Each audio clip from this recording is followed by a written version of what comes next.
feel like people think like it's America. We can do whatever we want to. We got married 2 months apart. And we met our husband a week apart. Like the perfect BFF storm. And she was like, I'm moving to Texas. And I was like, okay, guess I'm moving to Texas too. 2020 hit and they were in the heart of Dallas, and all of a sudden the city of Dallas completely shuts down, and so I had 5 rents to pay with leases I couldn't get out of. Every short-term rental owner's worst nightmare. You have done so much to only be 30. No rumors starting today. I'm here sharing inspiring stories about fearless entrepreneurial women to help encourage you to live your life unapologetically. I'm your host, Heather Blankenship. Welcome to the Unapologetically Me Podcast.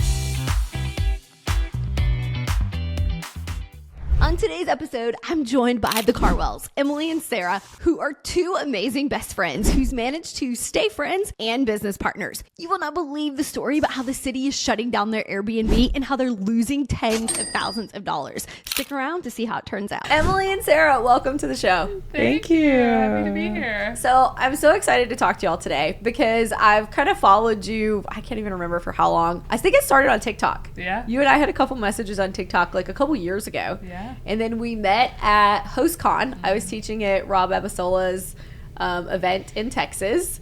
And it's taken us a while to kind of like actually connect. I don't know why. Is it because we're both busy? Because we do some similar things. Yeah, it's a timing thing. It's got to be a timing thing. And you always have perfect hair. We were just talking about that before we started recording. How do you have perfect hair all the time? It's my mom. It's my mom. Like, if you look at my mom's hair, she's never learned how to do it or anything, and it's just like thick and voluptuous, and I just got lucky with her genes. Yeah, every time we'll get DMs and people will be like, your hair is so beautiful, and she'll respond, she'll be like, thank you. I'm like, how do you know they're talking to you? I'm like, what about me? Like, don't do this to me, Emily. Like, we all have qualities, and this one is mine. Right. Let me own this one. Okay, so I'm curious about your dynamic because people always talk about like not doing business with friends and family, and you two are clearly like business partners and best friends. You've known each other for how long? 20 plus years? Yeah. Shut up. Third like, that's grade. so rare. Yeah. 3rd grade? Yes. What? Yeah. Okay. Closest to sisters that you can get without being sisters. Okay, so you go from like best friends, you finish high school. What happens next?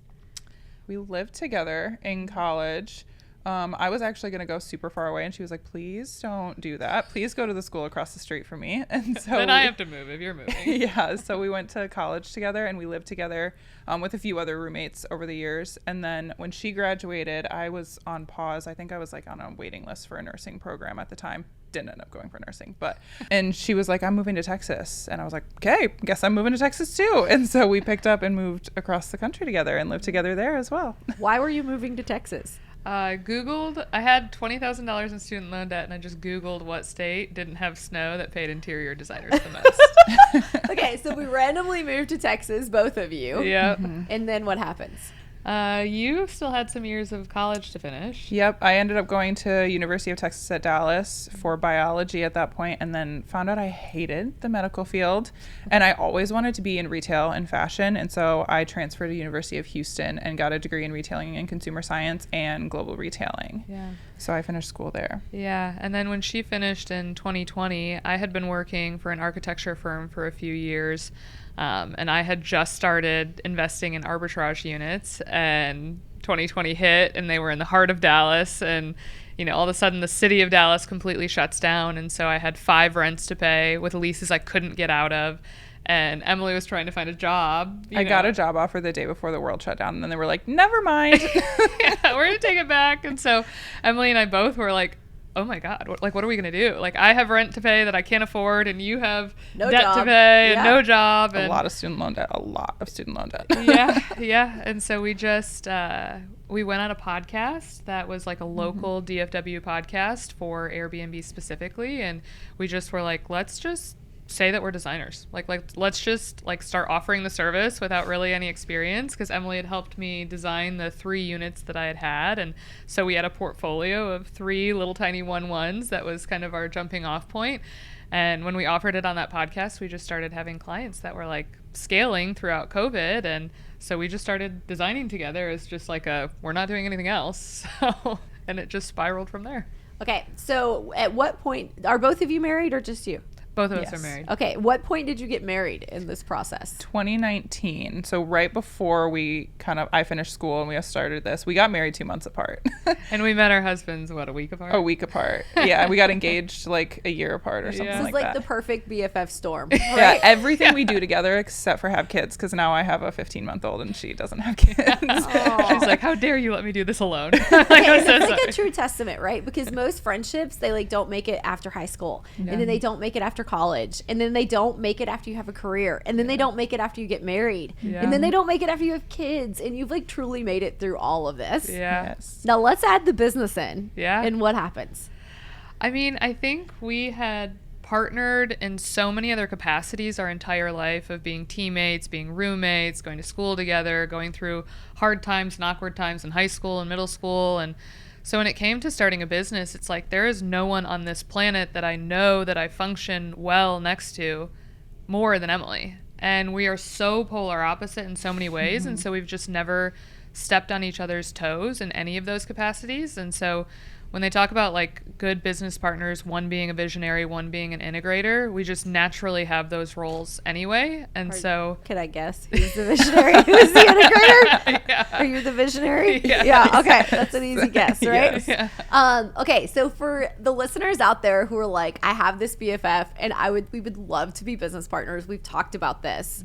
But there's also some like true horror stories, and like Yeah. you lose friendships. I lost a 13-year friendship of us trying to work together.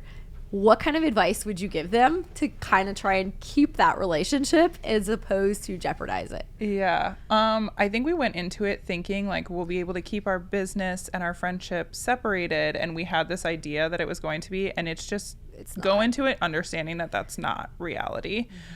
Pretty much all the time we're talking about our business, but we both love it so much that that's okay. So I think Probably like, actually kept your friendship, right? Yeah. Because if the other person couldn't relate to these things, like you wouldn't have anything to talk about anymore. Yeah. And we also had a conversation at the very beginning. No matter how big our business gets, we would rather watch it crumble than our friendship crumble. And we're just super honest with each other about that.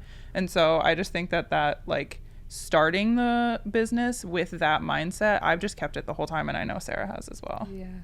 And also, I think it's like there's no one that's going to give me more patience to fail and grace to fail than Emily, right? So, like, we are going into this having hardly any business experience, knowing that we're going to make big mistakes, knowing that we're going to make the wrong call. And at the end of the day, every single time that I make a wrong call or she makes a wrong call, it's like there is so much forgiveness and grace there because we're each other's biggest cheerleaders, you know? So it's not so scary to like run into things that could be big failures, because at the end of the day, it's like, I just want Emily's approval, you know? Yeah. So people always say, they're like, you got to pick your lanes and you need this contract ahead of time. Do you think you'll pick your lanes, or you're just doing it all together? We definitely pick our lanes on certain things. I'll be so honest though, we are not good at like the contract thing, because I just know where I have to stop and where Sarah can pick up. And so if I like say like public speaking, for example, I know that like if I'm stopping talking because I'm nervous, she'll pick it up where I leave off. And so we don't have to like talk about it ahead of time. We know each other so well, and You know that's the not going to be prompts. the Like, you can case for see everybody. Yeah. See what's happening. You know each other well enough. So we're not great at the contract thing, I'll be honest. Yeah. Listen, y'all, I know today's episode is inspiring, but inspiration alone will never carry us to our ultimate goals. That's why I started the Society of Entrepreneurial Women. It's a mastermind for high-performing female investors and entrepreneurs who are living their lives unapologetically. In a world where most people don't get us, or they try to keep us confined in a small box, the Society exists to turn off the brakes and set you free. We have weekly calls covering investing, wealth building, health, relationships, family, and a whole lot more. We have small tribes to hold each other accountable to our goals. We have in-person, ladies-only retreats to disconnect and drive each other towards our dreams. And most importantly, this is a community where you can be unapologetically you. Celebrate your wins, scream your successes from the top of the rooftop, become best friends with women who get you. We're 3 years in, and I can honestly say my best friends today are all from the Society. Click the link in the show notes to learn more. Okay, so shifting gears a little bit, Sarah, I think I found you because you and your husband were remodeling a bus. It was the like coolest bus I think I've ever seen. Yeah. What happened with that? How did you get the idea of I want to like design this bus, much less than be like, okay, it's my baby, but I'm going to sell it? Yeah.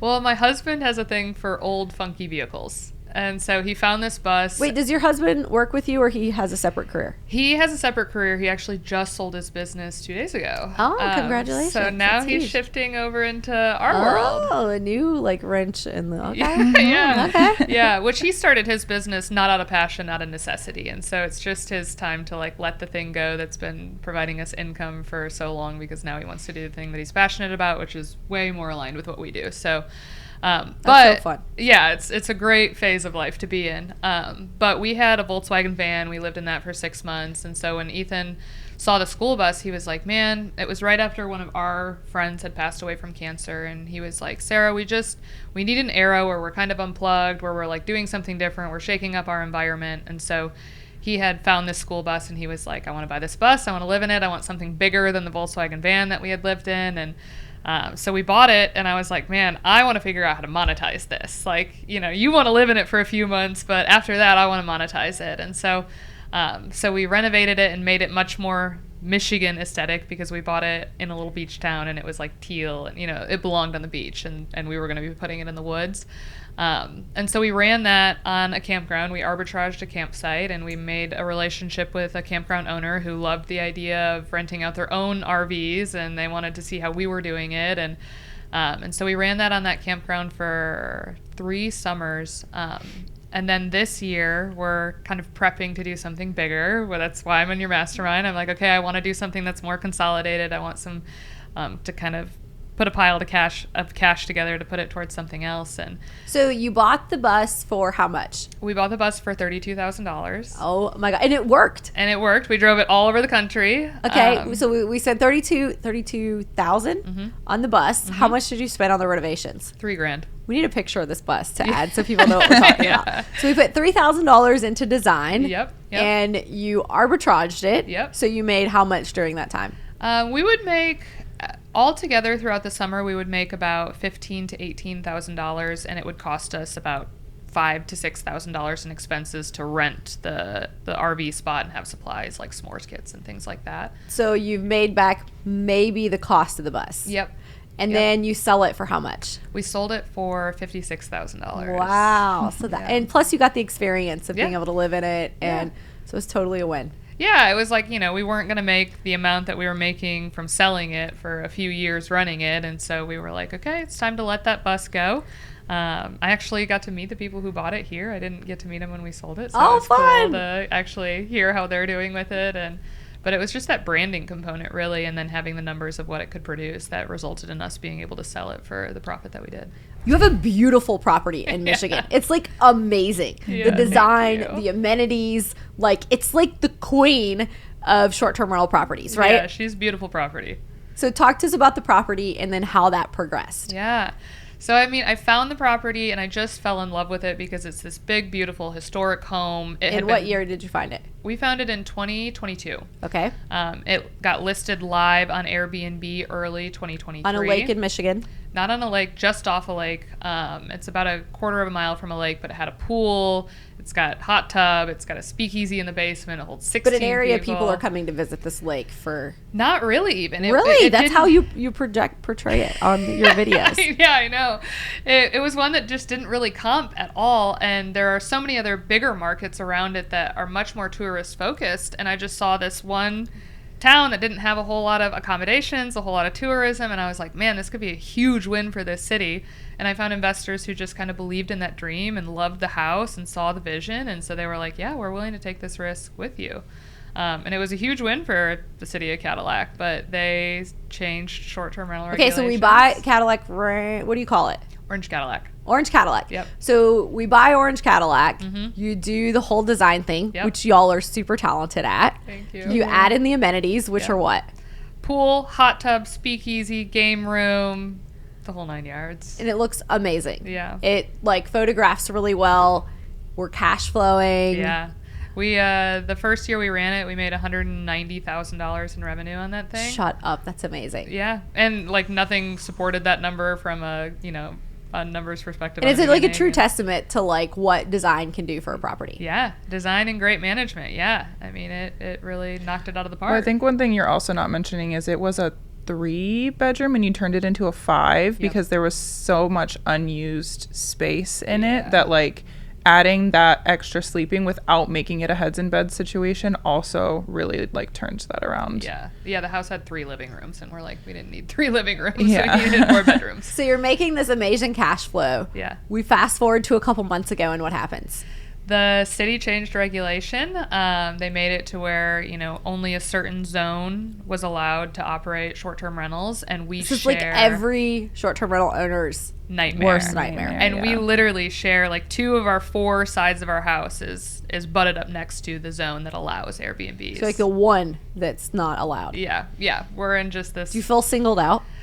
Well, every other property in the city got shut down because they were all in residential zones. We were just the only ones that were like close to the correct zoning. And the house is so specifically, I mean, you can't argue that the highest and best use of that property isn't short-term rentals. Like there's nothing else that house is going to be used for.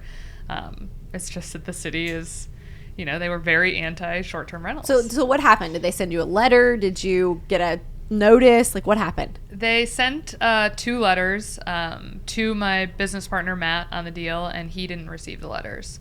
And so all of a sudden the city, and even though, I mean, we had been in contact with the city, they had my phone number, they had his phone number, they had our emails, they had all this information, but they had sent these 2 letters to like a P.O. box somewhere. And we didn't receive the letters, and then all of a sudden they had opened up a lawsuit with us, and they were suing us for Shut up. How did you find out they were suing you? They finally emailed us. And I was like, why didn't You can email me for this, but you can't like send me the important stuff? Yeah, I was like, what? Like, it was shocking to find out that the city was mad at us because I was like, you had my contact information the whole time. Did you get an attorney? Yep, immediately. So what happens next? So we tried to, I mean, we paid for all the legal expenses that the city had incurred in the situation because we were like, we're so sorry, you know, we're just trying to make it right. Even though we felt like we really weren't in the wrong to begin with. Of course. But, you know, for perception's sake, like, let's just pay the city's legal fees. And so now we've been in a rezone process since September of last year when we shut the property down. We stopped taking guests. And so from September now you have to- overhead? Yeah. How much a month? $7,000 a month. Shut up. Yeah. So $7,000 a month since September. Yep. You had a Yep. hearing recently. Yeah. We finally got the public hearing and Which you had to like beg for. You had to like get on news outlets, social Yes. media, podcasts, because they Yes. weren't going to give you one. Yeah, we went to the meeting where they were just supposed to schedule our public hearing, and they didn't know who I was. You know, it was the first time that the city council was seeing me in person, and they were like, you know, we don't even want to have a conversation about this. We just want to squash it today, which is illegal. And their attorney was like, you can't do that. And they were like, we want to change the rules. We want to add something in that allows us to just squash it. And I was like, then I'm going on the news. I'm making a podcast. I'm going to put it on every Facebook page. I'm talking to all of our neighbors. I'm like, I don't want to make this a big deal. I wanted it to be. You aren't giving me a choice. We even paid your legal bills. We were trying, and you were not working with me. Yep. So now I'm just going to get loud. Because I feel like people think, like, it's America. We can do whatever we want to. Yeah. And you can't. No.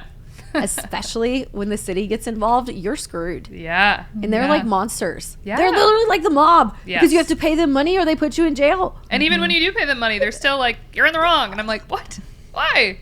Okay, so you get your hearing. Yep. And all of a sudden, the city is in an uproar over a whole separate issue, PFAS. Like, there's PFAS in the wells. People are upset. And so there's 5 city council members. I need 3 out of 5 votes. And at the last city council meeting, 2 out of the 3 quit. Shut up. So now I need a unanimous vote, or I have to push my hearing back 2 weeks so they can get 2 new city council members While in we're there. still paying $7,000 a month. While we're still paying $7,000 a month. And so right now we're choosing, hopefully, the route of pushing it back 2 weeks to April 7th, and then they'll determine our fate on the 7th. So to be continued. To be continued. We're in So the a middle couple of it. things to talk about. One, do you think you did anything wrong? If you're looking back, because I know this feeling. You're like, where did I mess up? What could I have done differently? How could we have avoided this? Can you see anything? Oh yeah. I am not Let's talk through that. blameless in the situation. when we first found the house, they had very specific verbiage online saying that there was no regulation around any short-term rentals whatsoever. It is not explicitly allowed or denied in any zoning. And we know that that is the wrong thing to do in this industry. Yes. Like, no rules means don't do it. Yes. And there were no rules in Michigan really anywhere. At that point It's all very new right now.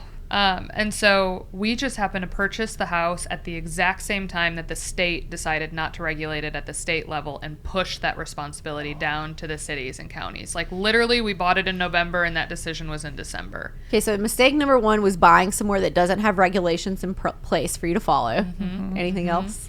The second portion is I wish I would have really dug into the city council meetings that were happening when we were going through the purchase of the property, which is something that I had never had to do previously. And like built those relationships. Yeah, because they were already starting to talk about, okay, if the state doesn't regulate it at the state level. But you didn't know they were talking about it. And I didn't know they were talking about it. And so now, having gone back through all of that, I'm like, I wouldn't have purchased the property at all. So I always talk about, I think that economies of scale and having multiple properties in the same market is underrated. And this adds to that, because I think of it from an economies of scale standpoint, because you can like have your own cleaning team instead of like paying like whatever the ridiculous fee is. You can have these hourly rate cleaners. You can share like a high level maintenance guy around the properties. You can, you know, have your own like self-management team because you're all in the same areas. And you can't do that if you have a short-term rental in, you know, like California and Michigan, right? But this even adds to that. Yes. Because if you had more power because you had more properties. Yep. And if you're going to pay attention to those city council meetings, like you can't pay attention to like 12 different city councils meetings. Right? That eats up all my time. That eats up all of your time. You could even be on the city council. Yeah. In that area. Yep. And that's the conversations we're having now, is it's like you really have, we undervalued the local relationships, local power that you really need to establish if you're going to build something that's truly sustainable.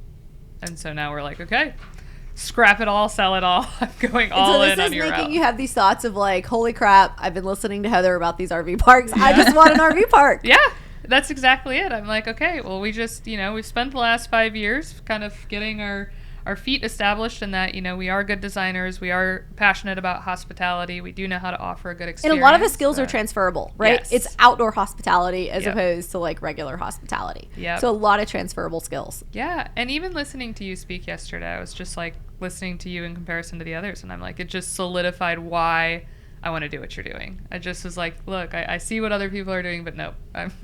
Ladies, it's time to redefine the conference experience with the Society of Entrepreneurial Women Retreats. Step inside a world tailored for women just like you, where you can lead, learn, and unwind in style. Our retreats offer everything from insightful investing sessions to fun activities like salsa dancing, boat cruises, food tours, and so much more, ensuring you come back not just inspired, but truly refreshed. Join a community that celebrates you wholly and supports your every endeavor. Ready for a retreat that changes the game? Visit the link in our show notes and find out how you can be part of this exclusive experience. Okay, so we always talk about this. Your first step is your buy box. And you're like, Heather, I can't make a buy box. That's like my worst nightmare. Don't make me make a buy box. It's the worst. Why is that so hard? I just, like with our Airbnbs, we always feel like the properties kind of pick us. Like we walk in and we're like, oh, I can. Okay, so the property can still pick you. It's just you've narrowed down where it's picking you from. I know. I think I need more conversations around like why would I choose Michigan, or why would I choose the South, or like that's a great reason. Yeah, that's not the same as just being like, oh, I loathe this. Like that's a really legitimate reason. Yeah, I feel like I just don't know enough yet to like pick something with an educated, you know, background on like Have why you had I'm the time to choosing think about that, or you've been so focused on Orange Cadillac that you can't? I didn't expect this rezone to take the amount of effort it's taken. So I started in January with you thinking that like January, I've got time. And then the second February hit, like all of this regulation stuff with the city. I'm in Cadillac all the time. And we're literally about to start boot camp again. I'm going to start it over. Like now I'm at a point where I'm like, okay, I've done the work for Cadillac. That nightmare is like on ice for now. And so now I'm like, okay, let's start this fresh again. Like I'm doing it this year. It didn't happen in February. So for the girl out there listening who's like, I'm dreaming of having an Airbnb. Yeah. What would you say? I would say I don't want to discourage that dream. Like it led us to where we are. And I think that Airbnb fits a lot of people's situations. Like if you don't want a big operation, if you are just trying to replace a $40,000 a year salary and just, or you just want some extra income and you're not leaving your job. Yeah, there are case scenarios where Airbnb is the perfect fit. But if you do want to scale something big and you want millions and you want, you know, this maybe a more extravagant life than your parents had, or you've got really big dreams, there is a cap, there is a ceiling to how you can scale Airbnb efficiently before you're starting to look at things like you're doing and you're like, wait, there's an easier way to do this. Like, there's a way that makes more sense. And people seem to take a couple different directions, right? You see the people who build like resorts, you see the people who buy boutique hotels, and then there's this other option, which is RV parks. Yeah.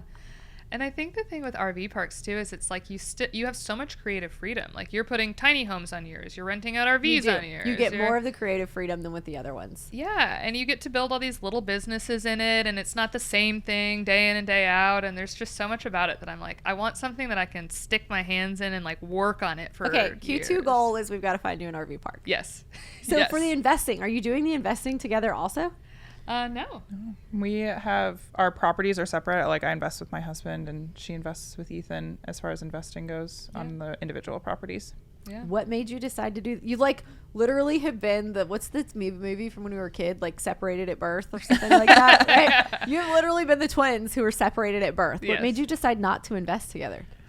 We have the idea that we have a lot of the same skill set when it comes to putting the properties together, the creative avenue, and we would be stepping on each other's toes if we worked on the same project, especially like design wise. Our designs look very similar, but like I like symmetry, or I like asymmetry, Sarah likes symmetry. And that was something when we designed together that was constantly like, I was like, Sarah, I really want to put this lamp and this lamp because they look different. She was like, no, it has to be the same lamp. And so instead of doing projects together, Which neither are wrong. Yeah. Right? No, It's no. just like it's just personal opinion. preference. Yeah, personal preference. So now we can just build parallel to each other and like we can both be working on a project at the same time. And I have moved at a different pace than Sarah has. My husband moved to Thailand for his job. He travels for 60% of the year.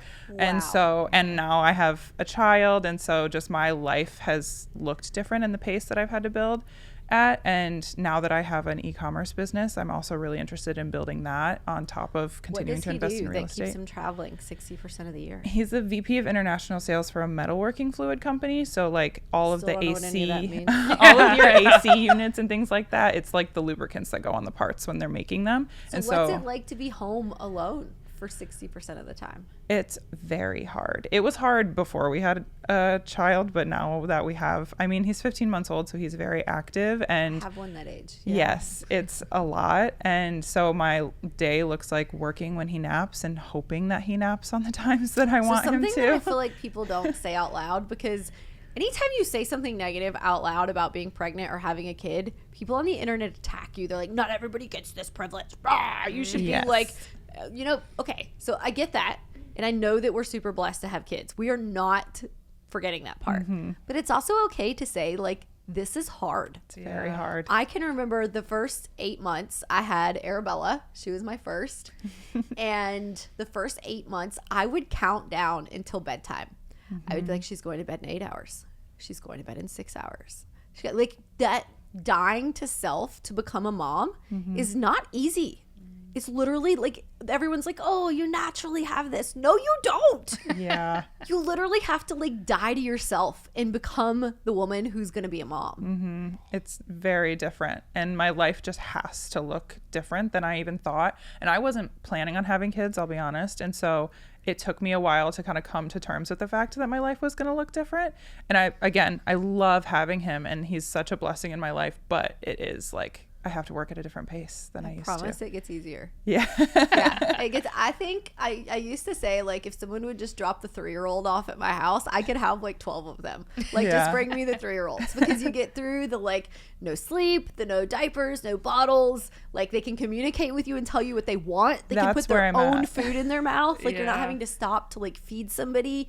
Like, if they could just drop the 3-year-olds off, I'd be good. Yeah. That first couple years is hard. Yeah. I feel like a superhero at the end of the day, honestly. It's Yeah, like, you're like, it's "We're been alive. really We're alive. empowering. We made it. But it's been empowering for sure. So I feel like I'm I feel much better about like the goals that I'm reaching. I'm like, oh my gosh, I really did that. And I kept a child alive today. So it's been really good, but Do you definitely have at a different other pace. girlfriends with kids and businesses? Yeah. So our third best friend, our little triangle, she has 2 kids and then she has a permanent jewelry business. And so fun. sometimes we'll like go together and just the kids will play together and we'll try to get work done and stuff like that, which is really nice.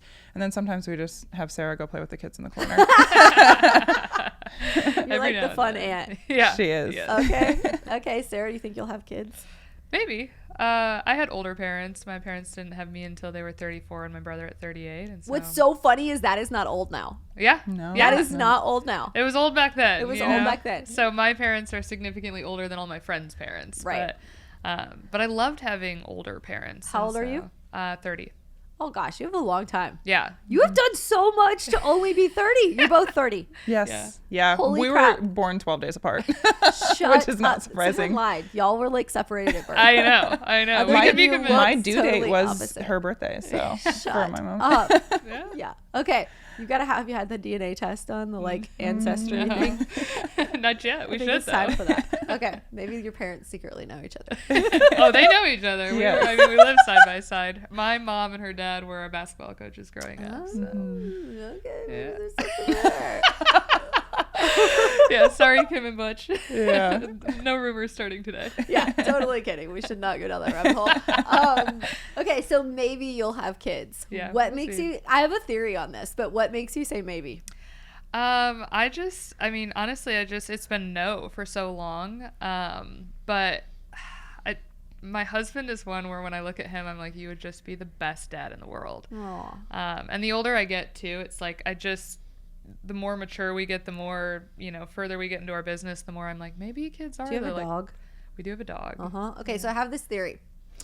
I think that in our culture, we do not treat mamas the way we should. Oh, yeah. They are not celebrated. I think Mexican culture does a really good job with this. They like build the moms up. They treat the moms like they're queens, mom and grandma, right?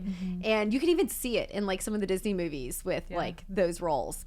And in American culture, we do not celebrate that. That role is thought of as less than. Yeah. It's thought of as it holds you back. Yeah. And it means you can't travel. It means you can't build a business. It means you can't drink. Yeah. You can't do any of the fun stuff. That's how they teach us. That's definitely the narrative in my brain. Then you get a dog Yeah. because the dog gives you a little bit of that feeling that makes you feel like you're a mom. Yeah. And same with men. You see these men that have these stupid yuppie dogs, and it's because they are like humanly were programmed to want that, right? Yeah. And so you get a little bit of that for having a dog. Yeah. But then you get a little bit older and that dog does not curve that need yet. Yeah. And so that's what's causing women to have, I have no idea if this is true, but this is my theory, to have women to have children later in life and change their mind. Yeah. Because then you start thinking, and some of them aren't married yet, and they're like, holy crap, I'm 38. Yeah. I do not have a potential husband yet. And I want a baby and my time is running out. Yep. And then we're like on fertility treatments and trying to get pregnant. And it's like this whole thing. I don't actually think it's that younger people are choosing not to have kids. I think it's they don't know yet that they want them because of the narrative they have told us. Yes. And I had my first at 27 and I've traveled more than most people have traveled. I have built a business. Like I want people to see, yes, your life has to change and you're going to have to die to yourself, but you can still do both. It just looks a little bit different. Yeah. Well, and even when me and my husband talk about it, he's like, Heather's doing it. Like literally, like you are a huge Or like, Keisha's doing it. Yeah. And so that's definitely the narrative in my head for so long that it was either career or kids. It wasn't both. They make us think we have to choose that. Yeah. And if you have a corporate job, oftentimes you do. Yeah. Yeah. But y'all have the freedom that you aren't backed up against a wall and in that situation. Yeah. Yeah, I filmed myself finding out I was pregnant, and it's a bad video. It's not like a positive one, and I posted it, and I was like, this girl thought her life was over. And I was like, but look at all the things I did when I was pregnant in my first year of having a child. I've traveled with him so much and done so many things just in the 15 months that he's been here. And I genuinely, when I found out I was pregnant, I was like, my life is over. I called her crying.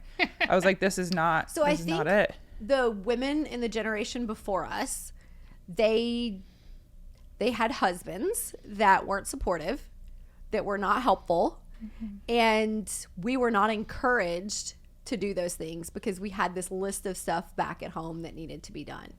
And then some of us had single moms too, and we saw how really crappy that can be. Crappy as in hard. Mm-hmm. And so it gave us this narrative of we can't have both. But I do believe, and not all of them, because I had a crappy first husband, that there's a good number of that next generation of men who are truly coming in and being great dads, like you're saying your husband could be. And they are like helping with the household stuff. They understand that just an income is not all that you're doing here, buddy. Yeah. And I think that's changing the narrative a little bit. Yeah. Yeah. I see that with Ethan all the time. It's like when I say I think he would be a good dad, it's like, it's because I see the roles that we share now, and they're not traditional, you know, like we have flip-flop being breadwinner. I don't think most people are traditional anymore, but it's not talked about. So they still have this like gender role argument that I want to punch people in the face over because it's so stupid. Yeah. Like we can still have this like feminine, masculine, like gender roles, like you're the man and I'm the woman, but share responsibilities. That has nothing to do with like what's okay and what isn't. Yeah, you can cook, you can clean, just like I can make money and, you know, be in business. We can all do both. Yeah. Yeah. Yep. I love that. Yeah. It'd be interesting to see how you change your mind or if you continue to do what you're doing. Yeah. Time will tell. 4 years away, then I'll make that decision. When I'm 34, I'm going to decide. Why did you pick 34? Because my mom was 34. That's it. You know, it was just, I loved the age that, you know, they were when they had me, and it just gives me a little bit more time to be in this era of business. And then. How's your relationship with your mom now? Great. My mom is our biggest cheerleader. She is hype woman number one, always. So the way that I knew I wanted to have kids was my mom and I are best friends. Mm-hmm. And I could not imagine not having a daughter to have that same kind of relationship with. Yeah. And wanting that, because your mom's not going to be here forever. Yeah. Which almost makes me cry to Yeah. think about, Like, right? Don't say that. Literally makes me cry to think about my mom's not going to be here forever. Yeah. And wanting the daughter to have that same type of relationship with was literally what made me want to have kids. Yeah. Yeah. And that's definitely a big role in my head. And it's like, I just feel like we were lucky to have the moms that we had that were such big cheerleaders, and not everybody has that. And then to give blessing. That to the next generation. You know? Also have this girlfriend group that is a great support system. Oh, like God. I don't have a village. You have an actual village. Yeah, I've got the support system. Like there is logistically, there's no reason why we shouldn't have kids. You know? I think watching your parents be grandparents changes it too. Yeah. Because her brother has a daughter now, and then watching my parents be grandparents to my son, after having them, I was like, I'm only having one, and now watching them be grandparents, I'm like, they'd be such good grandparents to two. Okay, I also think you learn to love a different way. Yeah. Because you now see like the sacrifices that your parents made for you, and not necessarily because some people think that is like monetary. I'm not talking about monetary. I'm talking about time, and when you're tired and getting up in the middle of the night, you have this like newfound love for your parents. Yeah. And you like love at a whole new level. Yeah, like watching my parents become grandparents with my brother's kid, and they're just like overly involved as grandparents. You know, it's like watching them raise us. Like it's like watching when my dad is interacting with this now grandbaby. I'm like, and it's a girl, and I'm like, that he's looking at this grandbaby, and that was me at one point, you know? So it's like being able to watch how he was with me with now this new baby, and it's just like, I don't know, it just changed everything. I called Emily and I was like, I've never had baby fever, but like seeing this, like what? This is the most precious thing I've ever seen in my life. Yes. Oh, that's amazing. Well, thank you ladies for being here today. If somebody wants to learn more about everything that you do, where can they find that? We are at the Karwells on Instagram. That's probably where we're the most active. And then our website is thekarwells.space. It kind of breaks down who we are, what we do. How did you come with Karwells? It's our married last names put together. My last name is Karnez, hers is Glidewell. We wanted to do our maiden names like girl power, but it's Brown and don't. It was like bone or drown, and that just didn't work. It wasn't it. It wasn't it. So Karwells it was. I love it. That's very cute. I actually thought that was your last name. Yeah. Do you get that a lot? Yes. Okay, that's awesome. Yeah. Lots of life changes happening in 2025. Remember, authenticity is your superpower. Stay unapologetically yourself, and let's continue embracing our uniqueness together. Make sure you hit that follow button so you don't miss the next episode.